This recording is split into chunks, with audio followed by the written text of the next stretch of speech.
Hi, this is Dr. Stephen with Outclick Magazine. Today we're excited to welcome Dance Now Miami, a dance company here in South Florida. We want to welcome Diego, who is the co-artistic director, and Anthony, who is one of the company dancers to today's program. Guys, welcome to the program today. Thank you so much. Thank you so much for having us. It's really a pleasure to be here. Thank you. We're excited about your upcoming show. We had done an interview with you previously about one of your other shows. But tell us, first of all, tell us your full names. I'll let you do the pronunciations because I didn't want to screw them up. I am Diego Salterini, and you are? I am Anthony Velasquez. Yes. All right, very good. Tell us about Dance Now Miami. If somebody's not been to one of your performances, tell us about your dance company. So we are a 21-year-old company, dance company, that was founded by myself and my partner, Hannah Baumgarten, which I think you met in the last interview that you referred to before. And we are based here in Miami at the Little Haiti Cultural Complex. And we have performances throughout the year, several performances, like we have a fall season, a spring season, and this time actually even a summer season. And we do educational activities throughout the county and abroad. We create and produce performances of contemporary dance. Pretty much, that's the sum of it. Okay, and about how many people how many people do you have? Right now we have 9 dancers, 2 artistic directors. We have technical director, a rehearsal director. So right now we are a troupe of about 13 people, more or less. Okay. Now coming up on Saturday, June 19th, 2021, that's this year, in case somebody watches the program next year, at 8 p.m. at the Miami Theater Center. That's 9806 Northeast 2nd Avenue in Miami Shores, Florida. You've got a show coming up. The first piece of it is called Caravan. Tell us about the show, and if you want to tell us about the Caravan piece. Yes, the show that we're doing is our season finale. Okay. We were the first dance company in January 10th to perform live on stage in Miami. So we were, the first in that case. And throughout the summer, throughout the year, we kind of had several performances. This is the final one. And it is a performance of contemporary dance, and specifically as far as Caravan is the final stages of an international collaboration that we had with a company in Italy that is called Opus Ballet. We've done this kind of a cooperation and collaborations with international organizations for several years.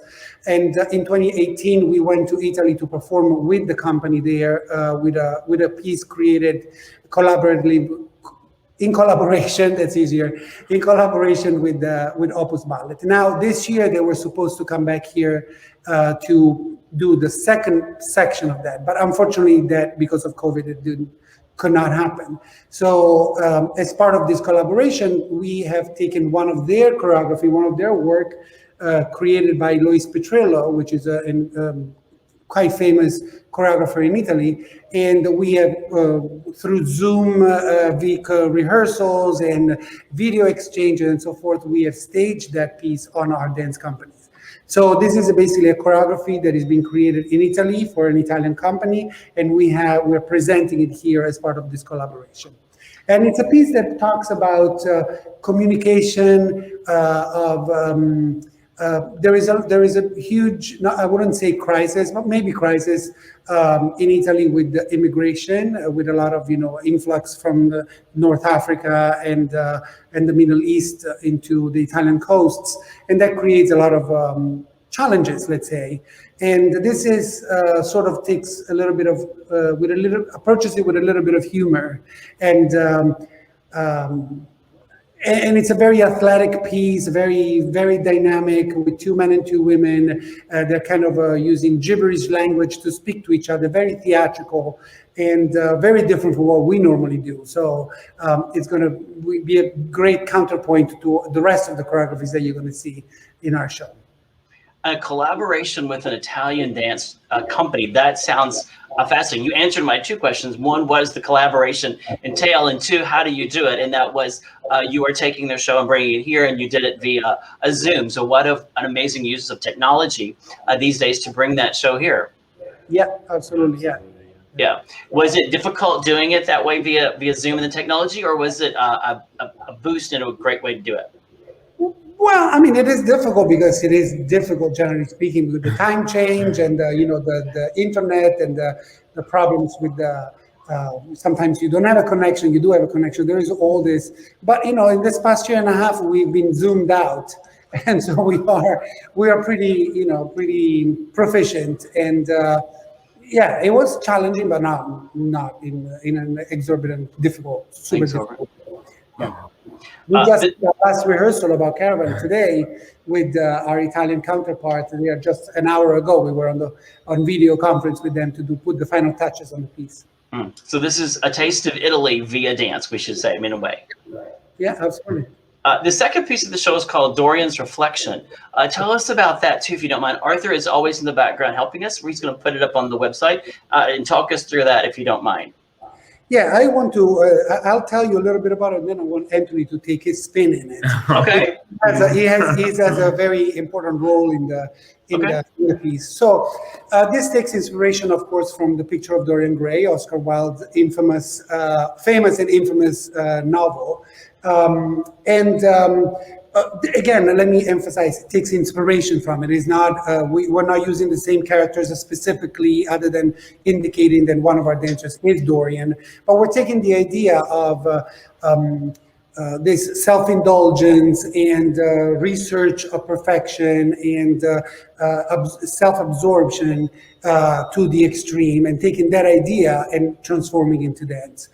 Because traditionally, in the Picture of Dorian Gray, the character Dorian stays forever young, and his image gets older. But we thought that from the point of view of a dancer, of a dance company, of a choreography, it was more interesting to see his decay in his body, and rather than seeing it in an image. So we kind of reversed it in a sense that kind of inspired by the idea that you are on all these apps now that kind of present an image of you that is really not necessarily who you really are. So the image, what you see on the screen, what you see on social media or whatever other form of way people meet, is not necessarily you, the person that you actually end up meeting, or that is behind it. So this is basically what we are, what Han and I, this is a choreography that we have created, Han and I collaboratively.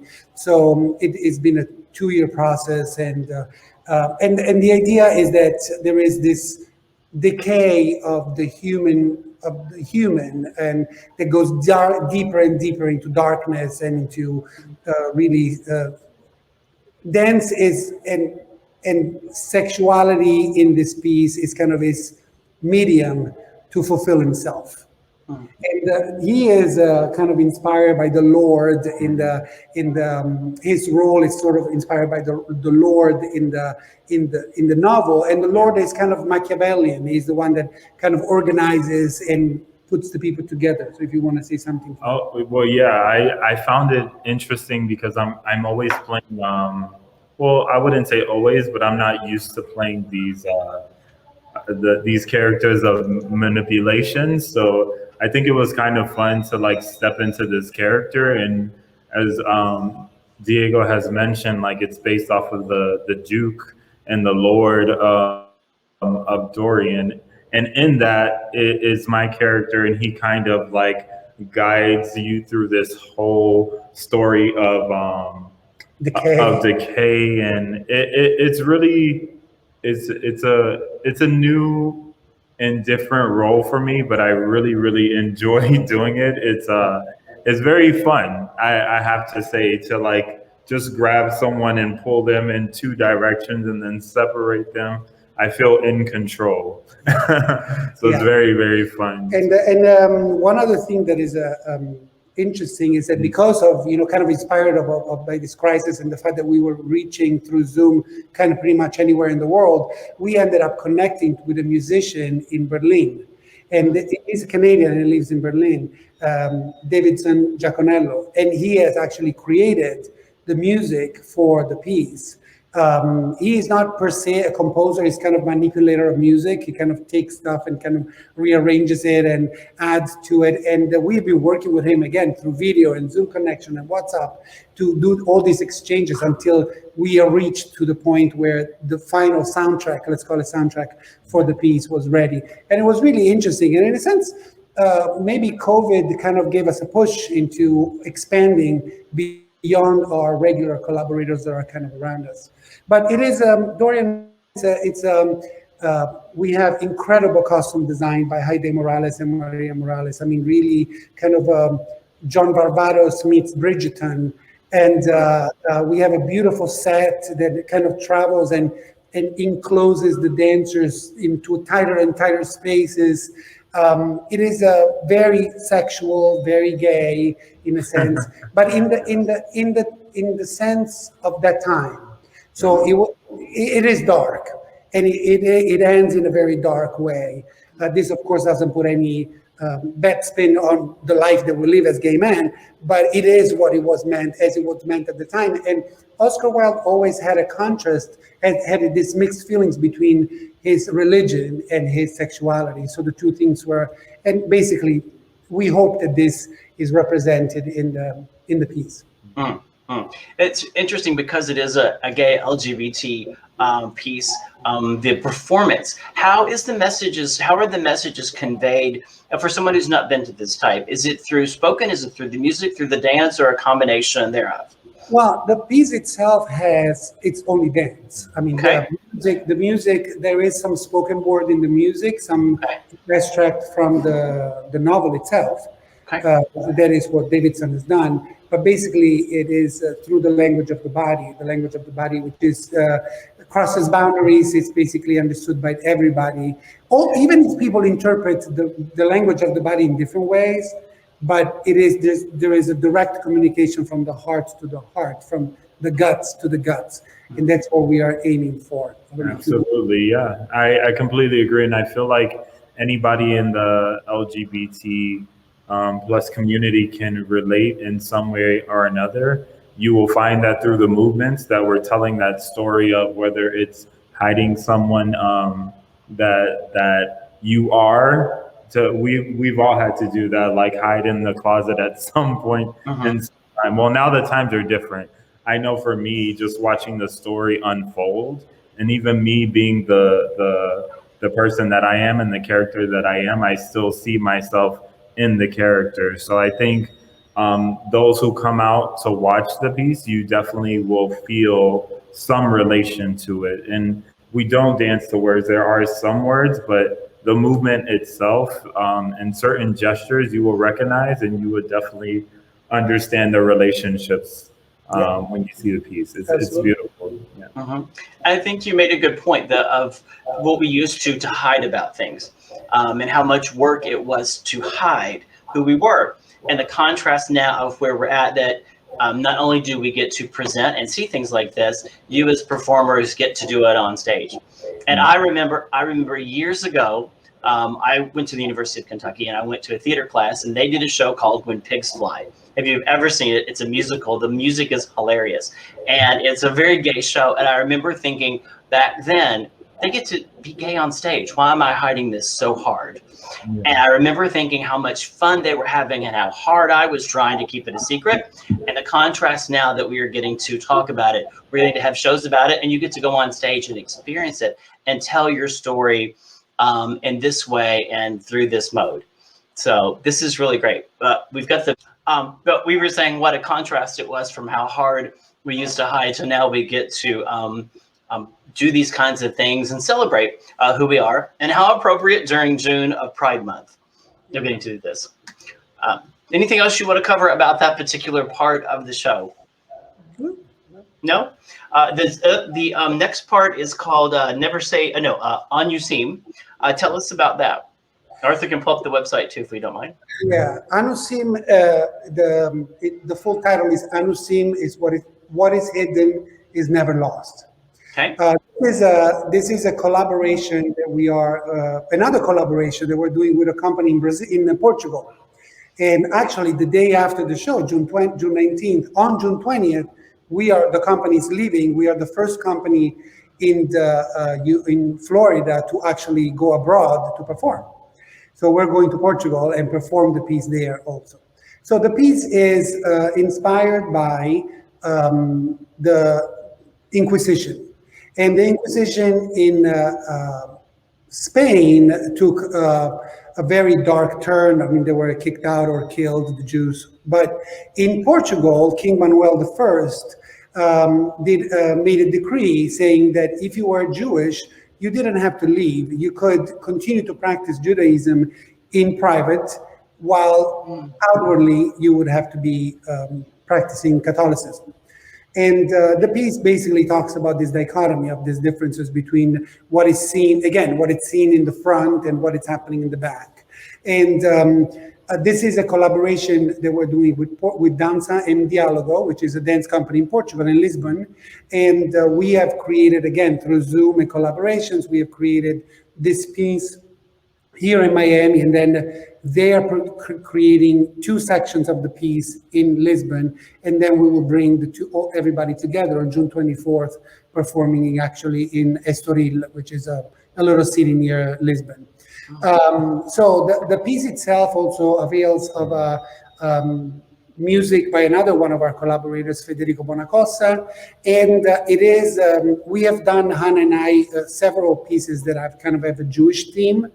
Hannah is Jewish herself, but this is basically a continuation of from a piece that we did in 2015, that it was by another choreographer in New York. It was called Odissea, which talked about the Jews that left Recife, Brazil, to go to Europe, and eventually got diverted to go to New York, which ended up being New Amsterdam at the time. So we have produced work on this theme several times, and this is the last version, the last chapter of it at this time. And it will be good not only to, right, while we perform it here, our sections are with these beautiful costumes, again, from Heide Morales, a beautiful movement, but it's going to be even more exciting when we go to Portugal. And again, we're going to bring 2 dance companies together that do not speak the same language, but they do dance together. And because the language of the body just crosses boundaries, there's no need for interpreters. Yes. I think it's so amazing that it's not just dance. It's multicultural. It's international. It speaks a message to people what a depth of this is and how fascinating this is. This is so much more. If someone's not been to this, what they can learn and experience on multiple levels. This is really amazing. And if you don't mind me saying, we have just learned actually this term. There's one term that is called New Christians, which is what those people were called at the time they became New Christians. But we have learned another term yesterday, actually, when we performed this piece at the Jewish Museum in the Jewish Museum of Florida, that is called crypto Jews, which is basically the same person. The New Christians were also the crypto Jews, because they had these traditions in their lives that, while they were not practicing Jews, they had these traditions that were from the Jews' tradition.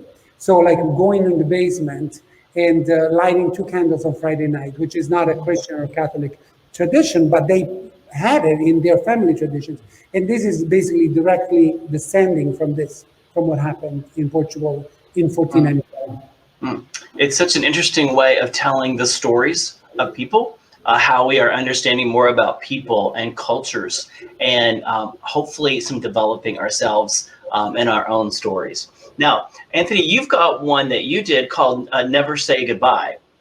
This is one that you choreographed, is that correct? Yes, I had the honor/pleasure of choreographing. Diego and Hannah allowed me to voice my work on stage, which I'm completely humbled by, because I am a growing artist. Obviously, they take responsibility for that. I call them mom and dad. So now that I'm growing into my own and I'm producing, they gave me the opportunity to create a work.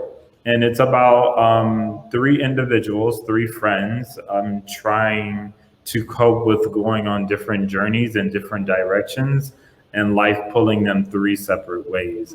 I think we all can relate to that. When I was creating the piece, immediately I thought about high school or college when you find really great friends, and then at the end when you graduate, obviously you guys have to go on separate journeys in your own life journeys. So that's pretty much what it's about, and I wanted to continue the theme of the show too in terms of relationship, because in the show throughout Dorian and throughout Anasim and now Never Say Goodbye, you will see the connection between a community of people and how it affects one person versus the other. So I think it's going to be really interesting. I'm very excited for the audience to experience what I've conjured up in my brain. I'm excited. I'm very, very excited. Well, one thing that is important for both Hannah and I is that we nurture and help grow the next generation, because while I do believe that I will live up to 110, there's going to be a moment I will not be able to do this anymore, and it is our responsibility to allow the younger generation to, if we can give them a platform to do what they do. And he's been working around the country, and not only, also abroad. He went all the way to working in China. Yeah. He's been active throughout all of his life, and he's not as young as he looks. No, he just said that on camera. Sorry.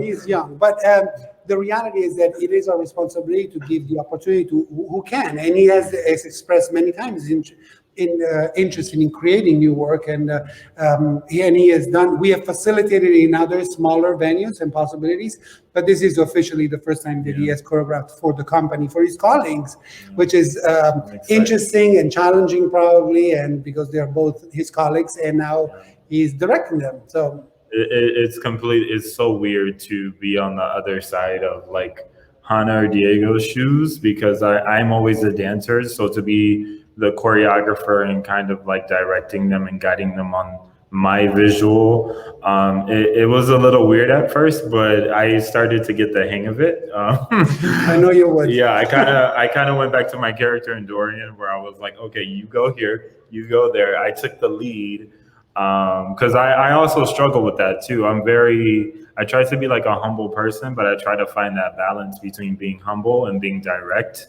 So this was a good opportunity for me in choreographing this piece on my colleagues. It was an amazing experience. So I'm excited. Yeah. And it's a good piece. Oh. You all keep stealing. Every time I think of a question, you keep stealing it from me. And I'm going to ask anyway. Sorry. That's okay, Anthony. I'll put you on the spot. What's one thing you learned through this process that you might want to share with people, either the audience in general or people who might want to get into this kind of work? In terms of dancing, the process is completely. It's never what you think it is. My teachers have told me you have to work hard, and when you think you're working hard, you have to work even harder. Being a dancer, you truly are an athlete of God. I believe that's one of the quotes I used to live by with Martha Graham. We really are. The physicality of dance is something that a lot of people cannot do. So to be a dancer, you are very lucky. You have to train very hard.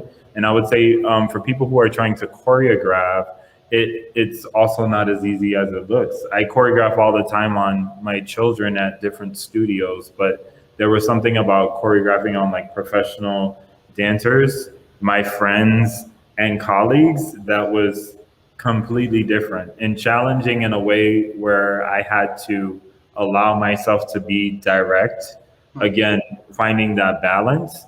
So I would just say it definitely takes work, and you have to really find a flow of that opportunity and just take it and run with it. Well, there is also, if I may add something, he is dealing with not only, they're all professional dancers, they're all very highly talented and greatly trained dancers, but because of the situation of the way we are in our company, they're also great friends. Oh, yeah. So they all kind of communicate at a different level. When then at a certain point where you have to step away from that role of being great friends and being direct and tell them, okay, you need to do this, or this is wrong, you need to do it again. dance also develops over repetition and repetition and repetition. And I think that is also one of the things that you need to learn how to change that hat. It does not change our relationship. We don't become less friends or less, we love each other less. It's just the relationship needs to change. And I found that when I was transitioned from being a dancer to being a choreographer, that was the most difficult part. I'm sure that he from what I saw, he handled that very, very well. Well, from someone who's a pianist, what you do looks very difficult to me because I don't know how to do that. So I appreciate it very much. Well, I have really enjoyed getting to know more about Dance Now Miami and about your upcoming show. Is there anything you wanted to add as we close out that we didn't ask? No, come to see us. That's it. We're excited. Thank you. It's June 19th, 2021, 8 p.m. at the Miami Theater Center in Miami Shores, Florida. Arthur's going to put up the website again there for you. Your website is dancenow.miami.org. They don't have to capitalize on the website, but you always put capital N-O-W in your heading and logo. Arthur's going to put up your Facebook and your other social media so they can connect with you there as well. Facebook.com/DanceNowMiami and your Instagram. You've captured the original name well. Do you ever do any performances in any other part of Florida, or are you mostly Miami? Or Yeah, we do. We just performed at the Broward Center for the Performing Arts. Okay. And next year we will be performing here in Miami in several different theaters, in Broward, in West Palm, and we will go probably to New York also to perform. So it's we're all over the place. We'll look for you. It'll be Dance Now International. That'll be your next. Very good. You all are so fun to talk to, and we look forward. This is really an amazing show. We look forward to seeing it. So thank you for joining us. If you want to know more about us, we are outclick.com, OUTCLIQUE, or you can text OCQ to 22828 to stay updated. Thank you again for your time, and we look forward to the upcoming performances here in Portugal. Is that right? We're going to Portugal, June 24. If you're there, come to see us. We'll have to check that out. Maybe do a quick interview while you're out there in Portugal. All right, everyone. Stay safe, and we'll look forward to what's coming and the rest of 2021. Thank you, and have a good evening. Thank you so much. Thank you.